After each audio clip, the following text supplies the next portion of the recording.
this video, I'm going to show you how to install the bearings on a 4220 hammer mill. First thing you need to make sure is that the front bearing is a fixed bearing and the back bearing is the floating bearing. In order to turn the bearing from fixed to floating, you'll take that snap ring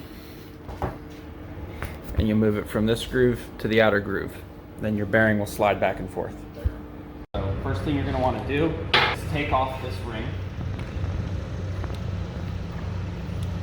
It's a 5/32 Allen.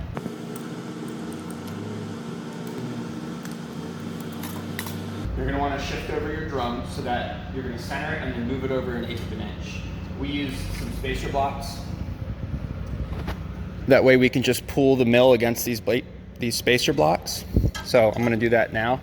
You can just push it. Sometimes it's a little hard to move. You can use a pry bar if it's hard to move. You just put the pry bar between the housing and the drum and slide it over. So you can see now that it's against the spacer blocks. You can also measure, to get it just off centered, because when you tighten down this bearing, it's going to want to move the drum that way, right? So now you start tightening the bearing, and you'll find the instructions on how to tighten these bearings in the Dodge instruction packet that comes with the bearings. The process we're doing now is called finding zero. So they want you to use your hand to tighten down on this nut, right? And you'll see as we tighten, it's going to keep shifting that way. I'm going to keep pulling it against the spacer blocks. Depending on how loose this nut was when they were shipped, your drum's going to move a different distance, right? So we use spacer blocks that way we can keep pulling the drum back in against those spacer blocks. Tighten a bit, pull on it.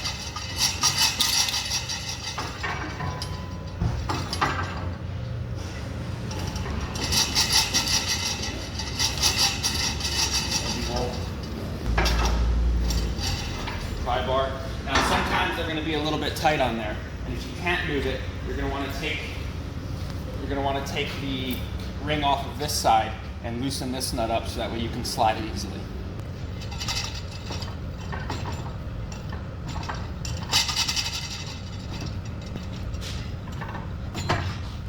Now you can do this without the spacer blocks.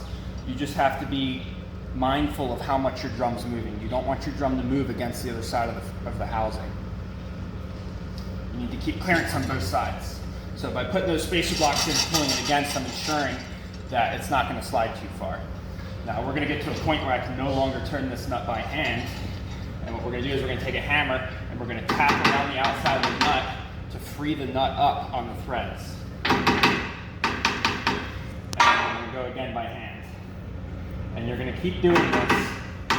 You're going to keep doing this until you can no longer go by hand, and that's considered the 0 point.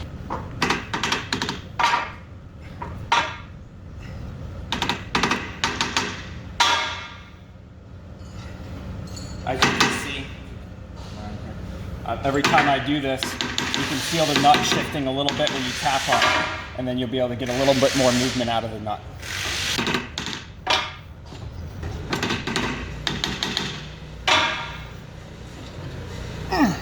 All right, I cannot get any more movement out of this nut now. We've now found the 0 point. So we can start tightening this. Now the specs to tighten this nut is for a 2 15/16 shaft. You go 1 rotation to 1 1/4 rotation.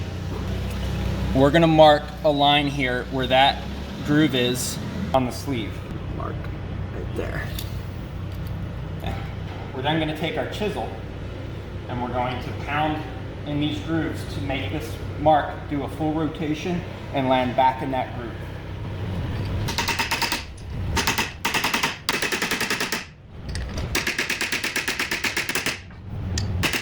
All right, we're back on the groove. We're going to take our retaining ring and slide it in so that that's in the groove, and we're going to look for the threaded holes for our Allen screws, right? Now, we need to pound it further. We need to pound it further in order for that to line up with one of the grooves. Just a little bit more.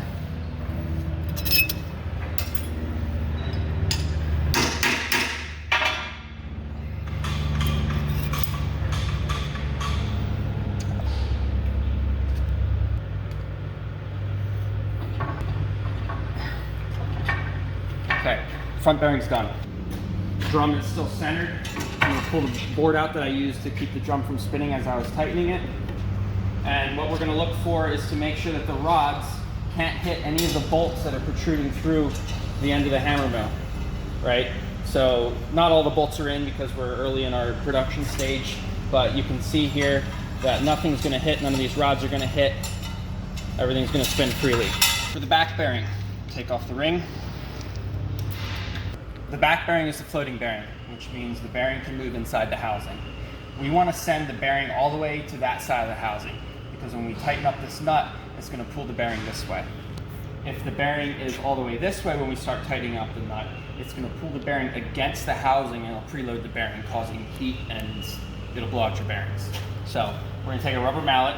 If you use a metal hammer, be very careful not to mess up your threads here.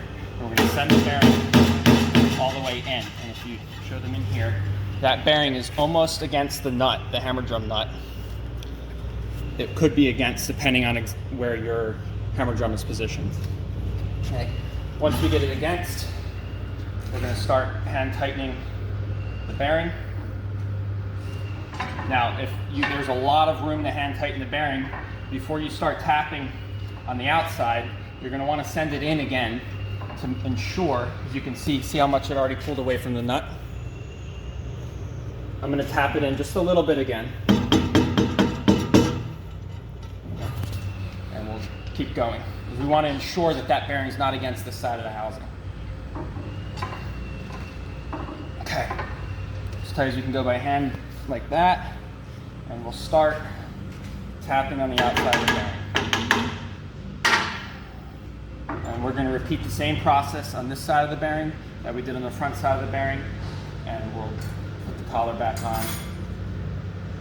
The way the bearing is now, we have bolts in. You're going to keep bolts in when you assemble it. Now you're going to then put your fan on, so you're going to have to pull these bolts off in order to put your fan on. All right, the back bearing is now tightened. Spin your drum after you install the bearings. Make sure that everything spins smoothly. It doesn't have any tension trying to stop the drum. The other thing that's important to check is to make sure that you can see some of the bearing sticking past the end of the bearing housing. If that bearing, you can see the seal around the outside of the bearing. If the bearing is in past the housing, it means you did not move your bearing forward enough before you started tightening down the nut.